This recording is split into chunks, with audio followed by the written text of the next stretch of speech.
Kean, who had always refused to have children with me, suddenly became relentless. For 3 days and nights, he took me over and over again without any protection. I thought he had finally accepted me. Blushing, I held the pregnancy test in my hand, ready to share the good news with him. But before I could, I overheard a conversation in the company lounge. His voice, along with his childhood sweetheart and 2 close friends, filled with laughter. "You guys spoil me too much. I was just curious about whose child it would be." After doing this, the 3 of us treat Kelsey the worst you could. If she finds out she doesn't even know who the father of her child is. "Do you think she'll be mad?" Kean scoffed. "Mad? She should be grateful. You didn't see how happy she was when she thought she could have a baby." "But big bro, Kelsey is practically born for this." "Kean, you're really the only one ruthless enough to do this. How about we make a bet? Let's see who'd win. Whoever loses has to buy Kizzy jewelry at the auction. Nothing under 10 million. With their pride as men on the line, all 3 of them went all in, upping the stakes for themselves. Kizzy watched them argue, their faces flushed with excitement, and laughed delightedly. She glanced at me casually through the blinds, her expression indifferent. "Big bro, what if Kelsey finds out the child isn't yours? What if the truth slips out?" Kean let out a disdainful snort. "If she ends up pregnant with someone else's child, it'll only make her look like a whore. Cheating is bad enough, but getting knocked up? Even if Kelsey finds out, does she really have the face to say anything? Besides, do you think I'd do something like this without a backup plan?" As he spoke, he pulled a stack of photos from his pocket and scattered them across the table. Damn, her face isn't even covered. If someone else sees these, there goes her so-called innocent reputation. Ha ha ha. Just like those magazines from over in Japan, you can practically feel how filthy it is just from the pictures. Kizzy picked up a photo, glanced at it with disdain, and casually tossed it aside. The photo slid precisely through the crack of the door and landed right in front of me. My breath nearly stopped. I scrambled to the ground, desperately picking up dignity and shattered pride, shoving them into my sleeve as if that could make them disappear. Tears poured uncontrollably from my eyes. Kean had only married me because of his parents' wishes. For years, he barely even touched me. I thought he had finally warmed up to me, so even though I knew there was something in the drink. That night, I still obediently swallowed it, letting my reason slip away bit by bit. For the chance to have a child, for the hope of pleasing him. I had thrown away all my pride during those 3 days, giving in to him, responding to him, doing everything to make him happy. I didn't even know when they switched people or when those photos were taken. All of this happened just because of a single sentence from Cheesy, their beloved childhood sweetheart. I ran out of the office as if my life depended on it. Clothes were perfectly in place, covering me from head to toe. Yet I felt like every pair of eyes on the street was seeing me as I was in those photos, bare, exposed, utterly humiliated. The overwhelming shame pressed down on me. Suffocating with my head down, I ran blindly forward. A walk that should have taken minutes stretched into what felt like an eternity. When I finally got home, I rushed to the shredder, feeding the photos into it again and again, watching them turn into tiny, meaningless scraps. I wished I could shove my filthy self inside and destroy it too. The loud slam of the door startled me, snapping me back to reality. It was Kean. "Did your period come this month?" I froze, unable to process his words. What? He curled his lips into a smirk, his tone almost a sweet pie. It was 3 whole days. "I have plenty of confidence in my abilities. Come downstairs. I'm taking you to the hospital for a checkup." Without waiting for my response, he grabbed me and pulled me toward the garage. I sat motionless in the passenger seat, dazed. He sighed, then reached over to fasten my seatbelt. I grabbed his hand in return, blurting out, "Are we going to the hospital to check if I'm pregnant?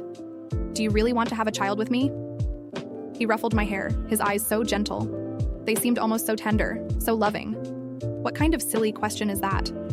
Of course I do. A girl like you, a boy like me. Wouldn't that be perfect? He acted so convincingly. If I hadn't overheard their conversation at the office just moments ago, I might have actually believed him. When we arrived at the hospital, Kean's 2 brothers and Kizzy were already waiting.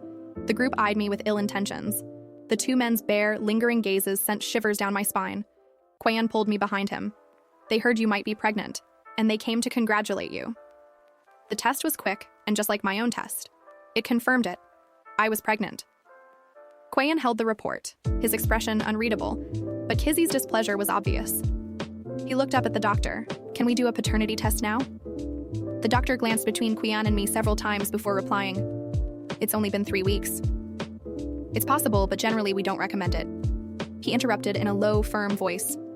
"Then do it right now." The doctor quickly added, "The only option at this stage is a uterine puncture. It's harmful to both the mother and the fetus, and we can't use anesthesia. It will be extremely painful." Sir, are you sure you don't want to reconsider? Kean's brows furrowed, his patience clearly running thin. No anesthesia then. Are you deaf? Do it. The doctor turned to me instead. I forced a bitter smile. Go ahead. The paternity test would take a week. They had already been waiting eagerly for the results. Any delay would interfere with Cheesy's auction plans. Why would they care about whether I suffered or not? In the crowded hospital, people began whispering and pointing at me. After collecting Kean's hair sample, the doctor was about to wrap up when Kean dropped another bombshell. Take samples from my 2 brothers as well. Test all of us together. The crowd erupted instantly. What the hell? This woman's been messing around with 3 men. Why else would he bring his newly pregnant wife for a paternity test? He doesn't even know if it's his kid. Her husband is tall and handsome, yet she still went out to cheat. If I were him, I'd beat her to death. The doctor seemed sympathetic earlier, but he looked at me like I had deceived him. Now, with no anesthesia, the sharp pain in my abdomen was unbearable. My vision went dark at the edges as hot tears slipped silently down my face. Clutching the wall for support, I stumbled out of the room. Kean strode toward me, ready to catch me in his arms. But then Keezy ran off, her eyes red. Kean's 2 brothers immediately rushed. The momentarily warm embrace around me stiffened. Then, just as quickly, he let go. I crashed to the floor, landing hard on my backside. Go home by yourself. I'm going to check on Cheesy.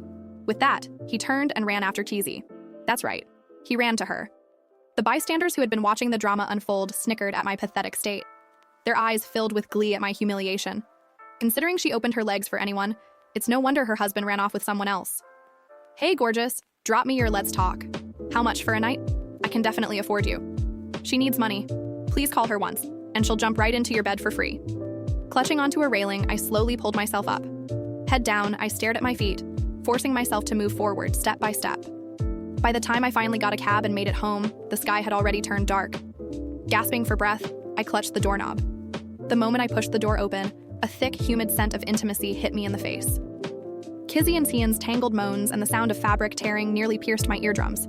I broke down, slamming the door shut.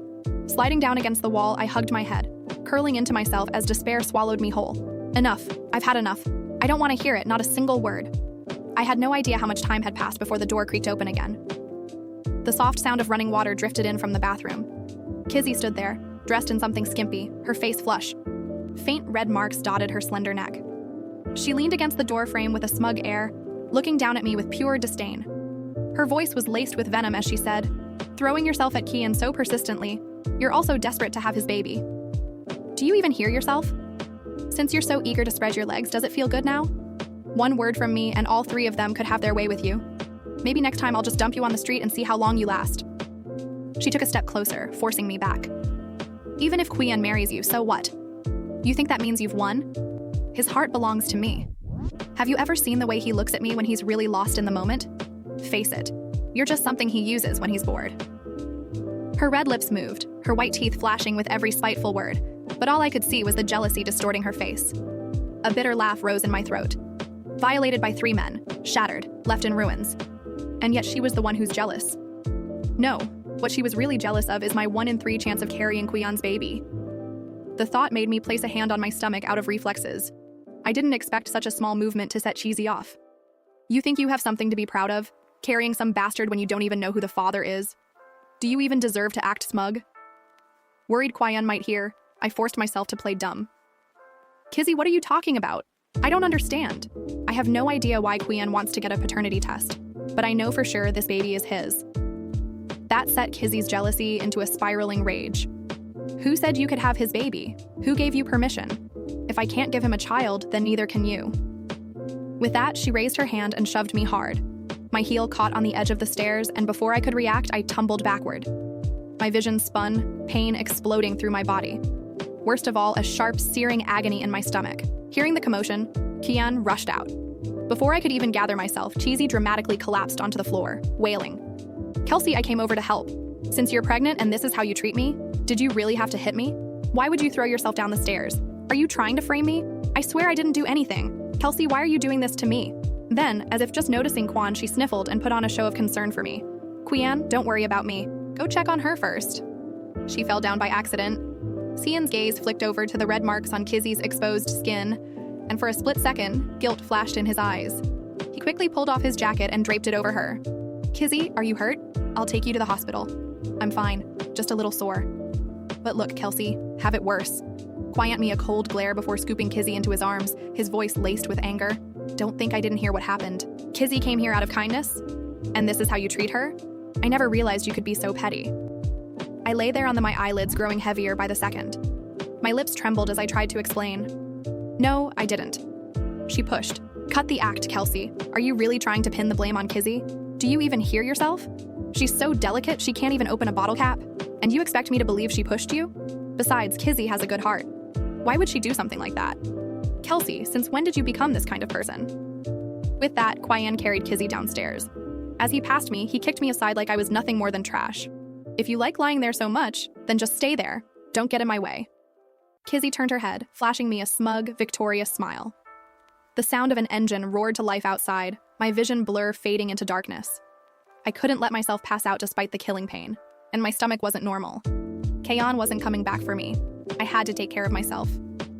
It took a long time before I could gather enough strength to grab the railing and pull myself up, worried that something might start leaking out of me on the way. Cab wasn't in any of my options. I had no choice but to walk to the hospital. The night soon covered the entire sky. The shift nurse at the ER took one look at the blood soaking my clothes and rushed to get me checked in. The doctor flipped through my earlier records. He asked as he shook his head. For years, I lived in a cold marriage filled with silence, distant glances, and a bed that felt like a grave. Kean, my husband, was everything on paper. Tall, handsome, successful, the man every other woman secretly envied me for. But in reality, he was a stranger who shared my last name and little else. He never wanted children, never touched me without recoiling like I was poison. And for the longest time, I thought I was the problem. Maybe I wasn't attractive enough. Maybe I wasn't fun, charming, or perfect, like the women he flirted with during business events, especially Kizzy, his childhood sweetheart who still hovered like a ghost over every corner of our relationship. But then something changed. Overnight, he became obsessed with me. For 3 whole days, he didn't leave my side. There was no protection, no withdrawal, just an overwhelming urgency, as if his very existence depended on being inside me. He called me beautiful, kissed me with a hunger that felt like love, whispered about our future and what our child might look like. I was overwhelmed, stunned, and hopeful. For the first time in years, I felt chosen, wanted. So when the test came back positive, I stood there in the bathroom, hands trembling around that tiny stick, blushing with joy, imagining how I'd surprise him. I rehearsed it over and over. We're going to have a baby. I even imagined his smile, the way he might lift me in the air like in those silly romance movies I used to love. But I never got the chance to say it. That afternoon, while dropping off his forgotten tablet at the office, I walked past the lounge and heard laughter. Not just any laughter. His, deep and mocking, accompanied by voices I recognized all too well. "You guys spoil me too much," he was saying. I was just curious whose child it would be. The world tilted. I stopped breathing. "After doing this, the 3 of you must treat Kelsey the worst you can," he added. My name in that context. "If she finds out, she won't even know who the father is. Do you think she'll be mad?" Laughter exploded, vulgar and cruel. "Mad? She should be grateful," Kean sneered. "You didn't see how happy she was thinking she could have a baby. But big bro, Kelsey was practically born for this. Kean, you're the only one ruthless enough to do this." Kizzy's voice joined in, high-pitched and syrupy sweet, filled with poisonous amusement. "How about we make a bet? Let's see who wins. Whoever loses buys me that jewelry at the auction. Nothing under 10 million. Their voices, once familiar, now sounded alien, like demons in human skin. I pressed my back against the wall, heart pounding so hard it hurt. I wanted to run, to scream, but my legs wouldn't move. "If she ends up pregnant with someone else's kid," Kean said, "it'll only make her look like a whore. Cheating is bad enough, but getting knocked up? Even if she finds out, what can she do? You think I do this without a backup plan?" Then he threw something on the table. I couldn't see what, but their reactions told me everything. Damn, her face isn't even covered. Just like those magazines from Japan. You can feel the filth through the photos. Kizzy picked one up, wrinkled her nose in mock disgust, then tossed it aside. It floated, slow, deliberate, almost taunting, through the gap in the blinds and landed right at my feet. I didn't want to look, but I did. And the world shattered. There I was, exposed, vulnerable, utterly humiliated. I didn't even remember those moments. I didn't know when they took those pictures, or who exactly was in that bed with me. My knees buckled, and I dropped to the floor, frantically scooping up the photos like I could shove them back into the void. Maybe if I hid them fast enough, this nightmare would disappear. My eyes burned, throat raw from holding back screams. This wasn't a betrayal. This was annihilation. I ran. I don't even remember leaving the building. One second I was inside, the next I was outside, stumbling through the streets like a ghost. My clothes covered every inch of skin, yet I felt naked, violated in a way no shower could fix. Every person I passed seemed to know. Their eyes felt like daggers, their whispers like judgment. When I finally got home, I shoved the photos into the shredder, watching piece after piece disappear. But it wasn't enough. I wanted to destroy myself along with them. Then the door slammed open behind me. "Did your period come this month?" Kean asked. I turned, startled, mouth open but unable to speak. 3 days, Kelsey. I'm confident in my abilities, he said smugly. Come downstairs. I'm taking you to the hospital. He dragged me into the car without another word. In the passenger seat, I stared blankly at the window. Do you really want to have a child with me? I finally asked, voice small. He smiled, reached over to ruffle my hair like I was a child. Of course I do. A girl like you, a boy like me. Wouldn't that be perfect? And if I hadn't overheard that conversation, I might have believed him. I might have clung to that illusion. But now I knew. Everything he was doing, the tenderness, the hospital visit, it wasn't love. It was part of the game, and I was the pawn. When we got to the hospital, I saw them all waiting, his 2 brothers smirking like devils, and Kizzy lounging in the corner with a victorious smile. And that's when I realized this wasn't the end of my pain. It was only the beginning. The air in the hospital waiting room was thick with mockery and malice as I stood silently next to Kean, who kept his arm casually draped around my shoulders like we were the picture of marital bliss. My body was already trembling from the emotional whiplash, but my stomach twisted tighter with every mocking glance his brothers threw my way, their eyes roaming over me as if I were nothing more than a vessel they'd shared, a thing to be appraised, degraded, and discarded. Kizzy sat in the corner like a queen on a throne, legs crossed, perfectly manicured fingers playing with the ends of her long hair, lips curled into a smirk so cruel it could slice through bone. I clutched my coat tighter around me, trying to protect the tiny life inside me from the filth that surrounded us, but the real horror hadn't even begun yet. We'd like a paternity test, Kean announced to the nurse at the reception with the kind of ease one might use to order coffee. Today? The nurse blinked, clearly startled. Sir, that usually isn't done until later in the pregnancy. We're not waiting, Kean cut her off, his voice cold steel. Do it now. It's only been a few weeks, I added, my voice barely audible. Is it even safe? That's when the doctor came out, his face serious. The only way to test this early is through a uterine puncture. It's invasive, dangerous, and extremely painful. We don't recommend it unless absolutely necessary, and it must be done without anesthesia, due to the risk of harming the fetus. I turned to Kean, praying, begging with my eyes that he'd say no, that he'd pull me close and say it didn't matter. But he didn't. Do it, he said simply, like he was ordering a side dish with dinner. The doctor glanced at me. Are you sure, Mrs. Fung? I nodded, choking on the bile rising in my throat. Go ahead. The procedure room was cold, clinical.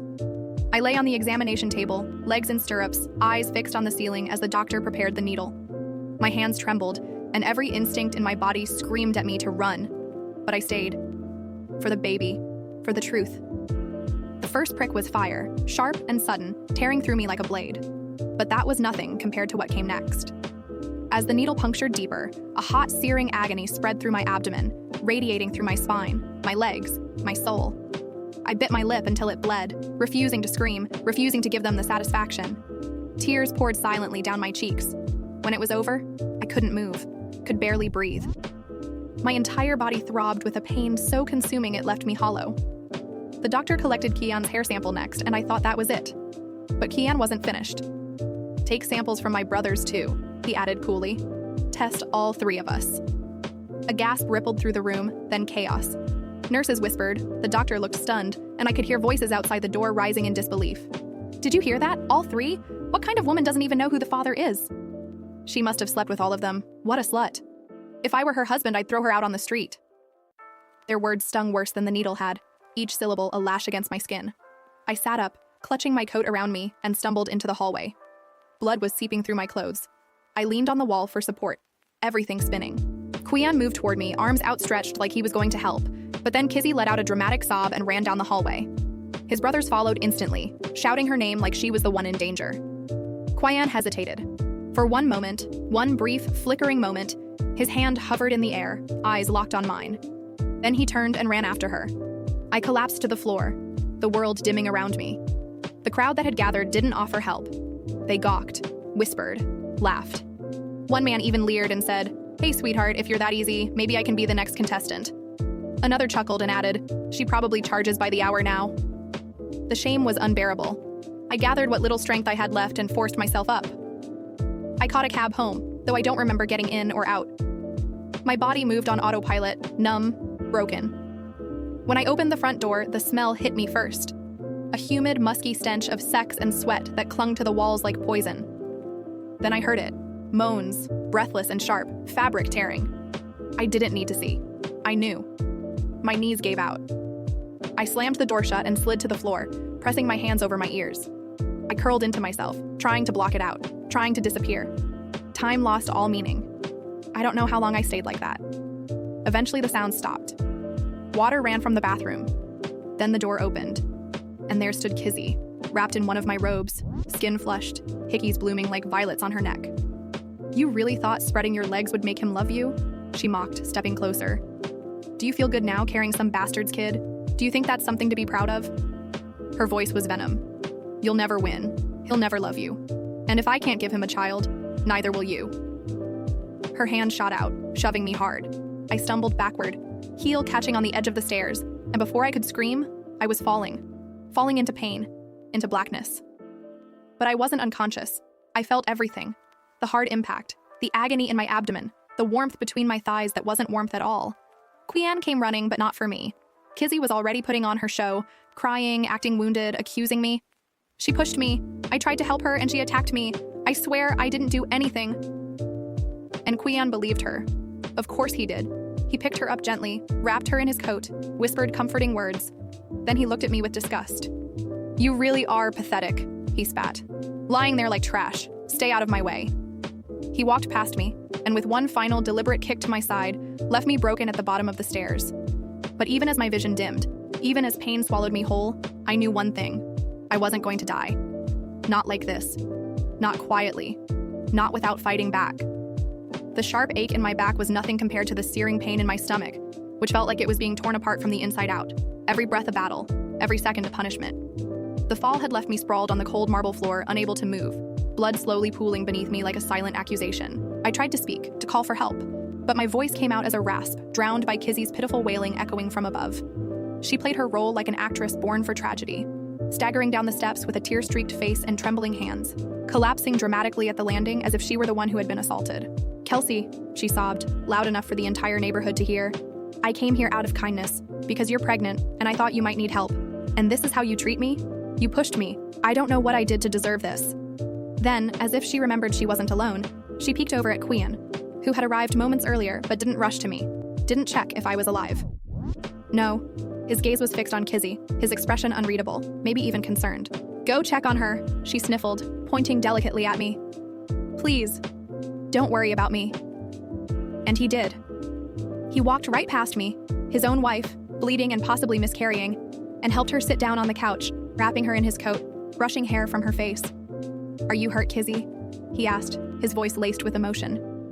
"I'm fine, really," she whispered, eyes cast down like a damsel in distress. "Just a little sore, but she needs help too." I think Kelsey hit her head.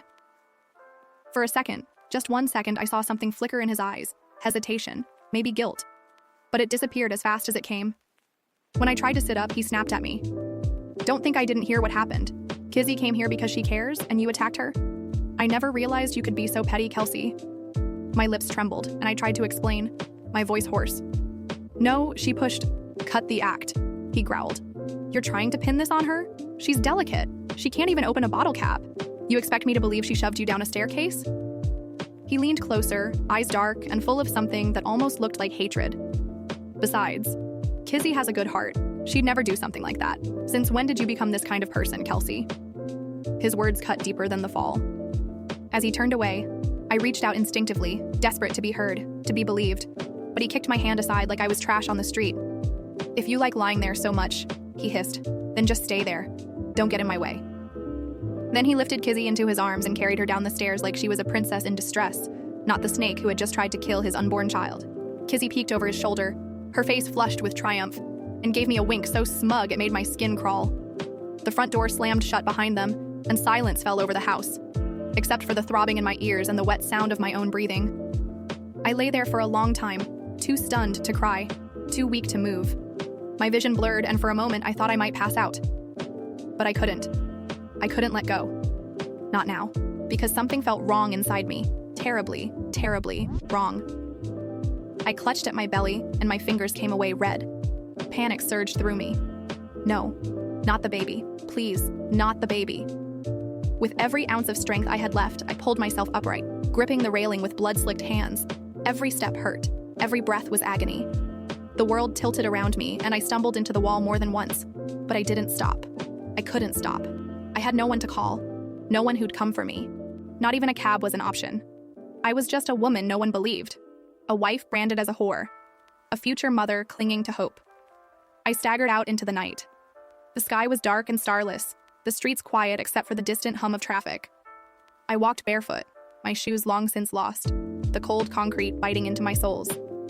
Every time I thought I might collapse, I whispered to the child inside me, "Hold on, please hold on." The ER nurse at the hospital gasped when she saw me. "Get a gurney now!" she screamed. A doctor came running, and as they wheeled me into a room, I could hear the buzz of panic in their voices, the beeping of machines, the shuffle of feet. "She's losing too much blood. Start a transfusion. Get OB in here stat." I faded in and out of consciousness. When I opened my eyes again, I was in a hospital bed, hooked up to IVs, the room dim and sterile. A nurse stood nearby, adjusting the monitors. "You're awake," she said gently. "You had a severe placental abruption. We managed to stabilize you, and the baby is still alive, but it was close." Relief swept through me, followed instantly by dread. I was safe, for now. But for how long? Would Kean come here next? Would he finish what he started? I looked at the nurse, my voice trembling. "Please, don't tell my husband I'm here. Not yet." She nodded, clearly having heard enough in the chaos to understand. As she left, I turned my head toward the window. The sky was beginning to lighten. A new day, but it didn't feel like hope. It felt like the calm before another storm. And I knew, somehow deep in my gut, that this nightmare wasn't over. In fact, it was just getting started. The silence of the hospital room wrapped around me like a cocoon, unnaturally still, like the world was holding its breath, waiting to see if I'd shatter. I lay on the stiff white bed with monitors beeping softly behind me, a needle in my arm dripping warm saline through my veins. My hands trembled over my stomach, terrified of what the doctors might say next. I had nearly lost the baby, my baby, after Kizzy pushed me down the stairs, and Kean, my own husband, had held her instead of me. But now, as the faint light of morning crept in through the window, the ER doctor re-entered, flipping through my chart with a frown so deep it made my heart stop. "You're stable," he said carefully, "and the fetus is alive." My eyes welled with tears at those words, my first flicker of hope in what felt like 100 years. "Thank you," I whispered, my voice raw. He didn't respond immediately. He flipped another page in the chart, then another, before his brows suddenly furrowed. "These test results?" he muttered, almost to himself, then turned to look at me directly. "We need to run a second panel. There's something odd here." My breath caught. "What kind of odd?" I asked, panic rushing back to fill the void. "The fetal DNA markers we extracted during the uterine puncture. Some of them don't match with any of the 3 alleged fathers in the initial database you submitted. Not Kean, not Kean, not Kai." "What?" I blinked, the words not computing. "What does that mean?" "It means," he said, straightening, "that we may have to expand the paternity screening. Either there's a mix-up with the samples, or you were involved with someone else not listed." My stomach flipped. I sat up, clutching the sheets around me. No, that's not possible. It was them. One of them. The memory of those 3 drugged nights came back to me in fragmented flashes. Blurred faces, voices blending together, touches I couldn't attribute to anyone. Could it be that someone else was there too? Someone I didn't even know? "Ms. Fung," he continued gently, "due to the nature of your admission and the condition in which you arrived, I've also contacted a counselor and hospital security." "Security?" My voice cracked. "Why?" "We're required to report any suspected sexual assault involving unconscious or non-consenting patients," he said. And suddenly I was underwater, the words reaching me as if through a fog. "Some of the pictures retrieved from your shredded files were partially reassembled. One of our interns recognized them. You're not just a patient anymore, Ms. Fung. You're a victim." I didn't know how to feel. Relief and humiliation fought for space inside me. For so long I had carried the weight of shame, blaming myself for being too naive, too willing to believe, too desperate to be loved. But now, someone else believed me. Someone saw what had been done. The counselor came in not long after, her voice soft, her eyes kind, but I could barely speak. My throat closed with every attempt to explain. I couldn't even find the words to tell her that I was afraid. Not just for myself, but for the child. Because the truth was, I didn't know what Kean would do if he found out I'd gone to the hospital on my own. Or worse, if he learned I'd been talking to doctors, asking questions, lifting the veil. "Do you have someone you can stay with?"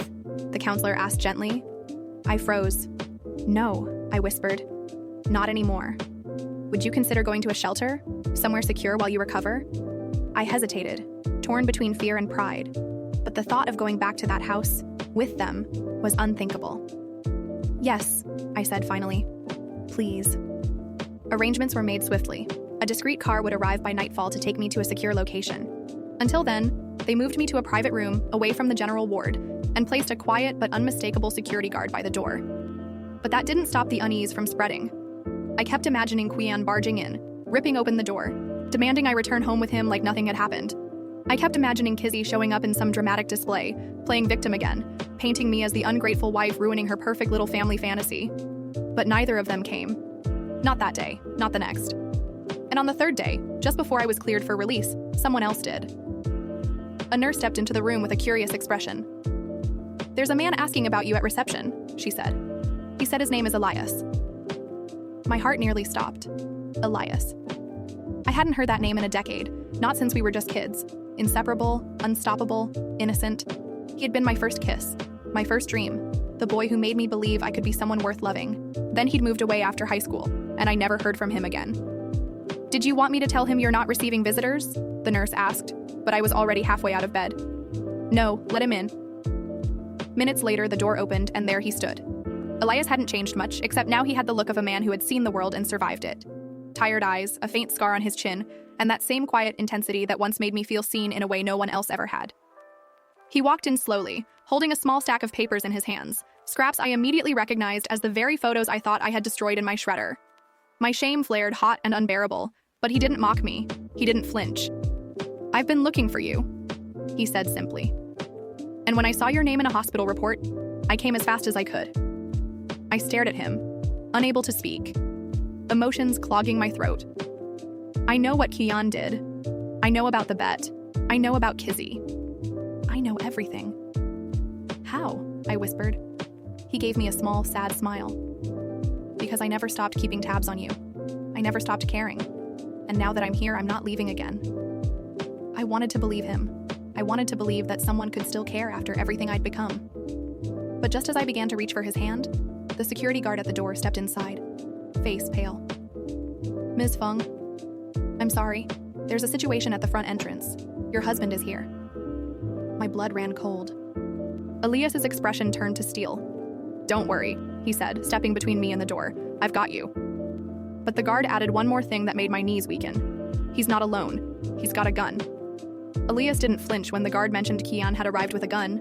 If anything, his stance hardened, his shoulders squared, and he stepped protectively in front of me as if he'd been preparing his whole life for this moment. I sat frozen in bed, my hands gripping the blanket so tightly my knuckles turned white, heart hammering as if it might burst straight out of my ribcage. It was all happening too fast. 1 second I was still processing the fact that the baby inside me had survived, that someone had believed me, that maybe, just maybe, I wasn't completely alone in this nightmare. And the next, the man I once loved more than anything was back in my life, standing tall in the sterile light of a hospital room, holding the remnants of my shattered dignity in one hand and a promise of safety in the other.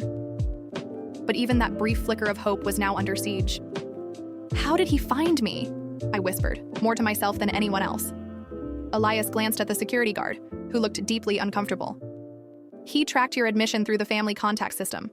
The moment we input his name during the ER emergency protocol, it flagged your case. We had to...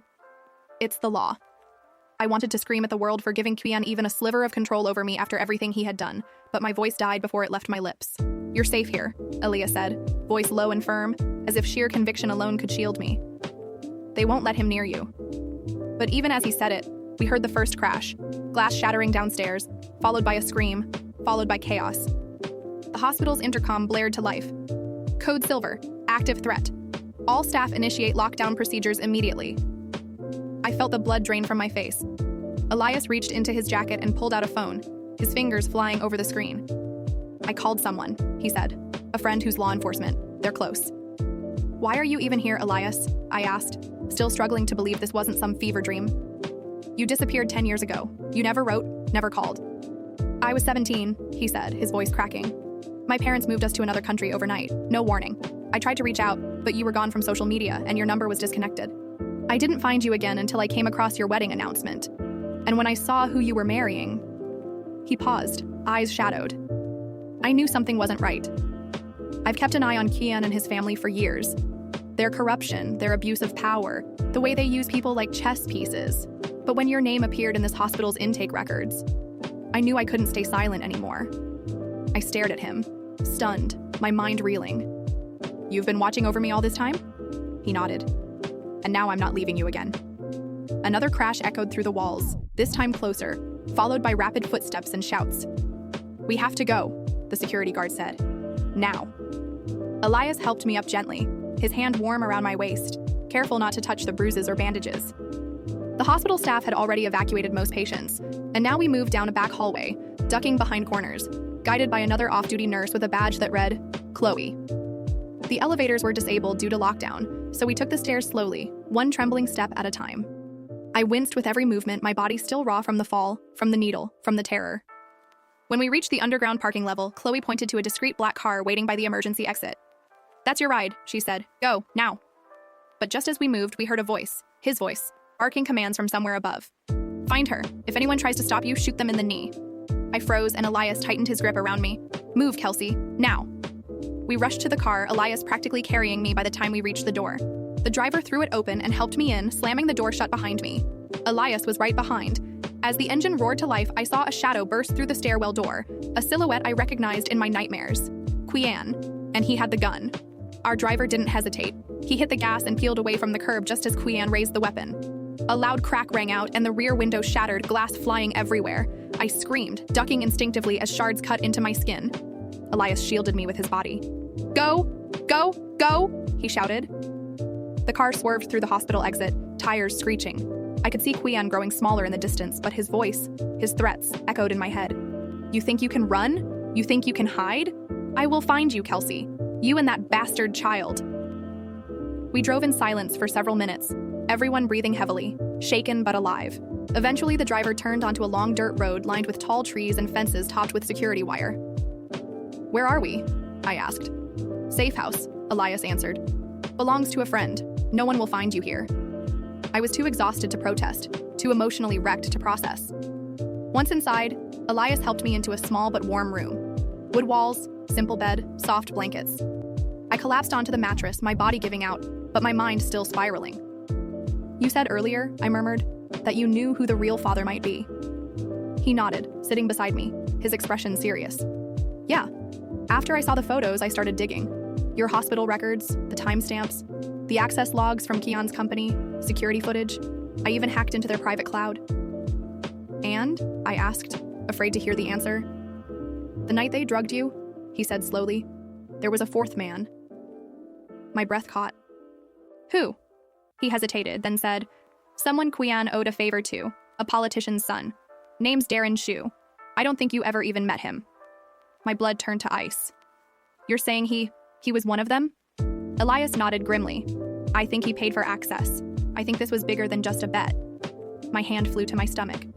I stared down at the slight curve, the growing proof of life, of innocence, of hope. So I might not be carrying Kean's child, or his brother's. I might be carrying the child of a complete stranger who bought his way into your body, Elias finished. I didn't cry. I didn't scream. I just stared out the window into the forest beyond and whispered, "Then what happens now?" Elias looked at me with fire in his eyes. "Now? We burn them all to the ground." The silence in the safe house wasn't peaceful. It was dense, oppressive, the kind that settles into your bones when you know the people hunting you won't stop until they've erased every trace of you from the world. I lay curled on the narrow bed, staring at the ceiling as Elias paced the small room with purpose, phone in hand, laptop open, a dozen documents spread across the table beside him. Outside, the forest stood still under a gray sky, the morning sun refusing to pierce the dense fog. I couldn't stop touching my stomach, not because it brought comfort, but because it reminded me I wasn't alone. Something, Someone was growing inside me, and despite everything that had happened, despite the horror, the betrayal, the humiliation, I knew I wanted this child. I didn't care if Kean wasn't the father. I didn't care if it was one of his monstrous brothers. I didn't even care if it was that stranger Elias mentioned, the man I'd never met but who had used me as part of a sick transaction. All I cared about was surviving long enough to make sure my baby never had to live under the shadow of these monsters. Elias finally stopped pacing, eyes locked on the screen. "I've got something." I sat up. "What is it?" "Proof," he said, "of everything." He turned the laptop to face me. "Security footage from inside Kean's office, from their house. Even from that night, your birthday." My stomach turned. I didn't want to see, but I had to. I leaned forward, watching with cold dread as the videos played. First, Kean and his brothers laughing as they mixed something into my wine. Then me, stumbling, confused, barely able to stand as I was dragged into a room.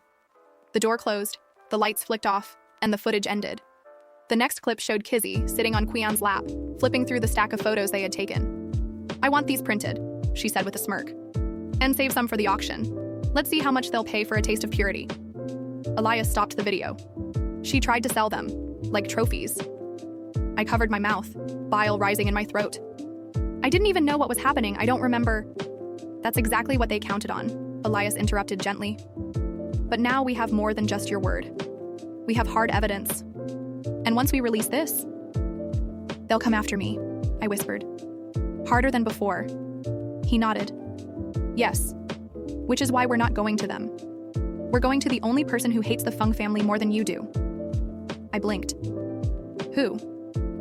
"Darren Shu's ex-fiancé," Elias said, smiling bitterly. "The one he dumped the night he bought access to you." I swallowed hard. "And she'll help us?" "She already did," he said. "The footage of Darren came from her. She's been collecting dirt on him for months. She just didn't know it involved you." I stood up, my legs shaky, my head spinning. "So what do we do now?" Elias stepped close, placing his hands gently on my shoulders. "We strike first." The plan came together faster than I expected. With the help of Elias's contacts and Darren's ex-fiancée, whose name was Isla, we compiled everything. The hospital records, the assault report, the paternity test data, the video footage, the shredded photos, and Kizzy's auction attempts. We created a digital case file so damning it couldn't be buried, even by the Fung family's immense power. We sent it to journalists, to prosecutors, to online watchdogs. Within hours, it spread like wildfire. Headlines exploded: billionaire family accused in non-consensual pregnancy ring, socialites auction ties to human exploitation, political heir Darren Shu implicated in sexual scandal. My face wasn't in any of the leaks. I refused to be their symbol. Not yet. Not until I was ready. But I signed every file under one name, KF. The initials were enough. Kean knew. And the moment the media frenzy began, so did his meltdown. Videos of him surfaced, raging in his office, throwing things, screaming about betrayal. He threatened lawsuits, denied everything, called me a liar, a cheat, a manipulator. But then the paternity test results came back, made public by Isla. The baby wasn't his, nor his brother's, nor anyone in the Fung family. And instead of freeing me, it enraged him further. "I knew she was a whore," he shouted during a press conference. "She's trying to ruin me because I finally told her I didn't love her." The world didn't believe him. Not this time. Not after the evidence. Not after Isla released voice recordings of Darren bragging about his gift from the Fangs. Not after photos emerged of Kizzy's auction files, complete with watermarked preview images of me. The public turned, fast. Sponsors dropped them. Investors pulled out. The Fung name, once untouchable, now dripped with disgrace. But they didn't go down quietly. One night, a brick came flying through the safe house window, shattering glass across the floor. A note was tied to it. "You will regret this. The baby dies first." I screamed. Elias tackled me to the floor, covering me with his body until the chaos stopped. After that, we went dark. No more safe house, no more hospitals. We fled to a different country under aliases, arranged by Isla's lawyers and Elias's underground network. The news kept unfolding in our absence. Darren Shu was arrested for unrelated corruption charges, then tied back to our case when one of his former guards confessed on record. Kizzy tried to flee but was caught at an airport with fake passports and USB drives full of more images. Kean? He disappeared. Rumors swirled. Some said he went into hiding in Europe. Others claimed he died. But none were confirmed. And me? I gave birth to a daughter. Alone. In a quiet clinic on a foggy hill far from the screams and scandals. She was perfect, tiny, fierce, and mine. I named her Hope, because that's what she was. Months later, I sat with Elias by a window overlooking the sea. my daughter asleep in my arms. You don't have to stay, I told him. You've already done so much. He shook his head. I'm not here out of obligation, Kelsey. I'm here because I still love you. I never stopped. I looked into his eyes, calmer now, warmer, and realized I hadn't stopped either. We lost a lot, I whispered. We lost everything. Then let's build something new, he said, brushing a finger across Hope's cheek. Something they can never touch. And we did. I didn't return to my old life. I didn't reclaim my name. But I did rebuild myself. Stronger, sharper, wiser. And as for the Fungs, they created a monster when they underestimated the quiet wife they thought would stay silent. They broke me, and I rebuilt myself into their reckoning.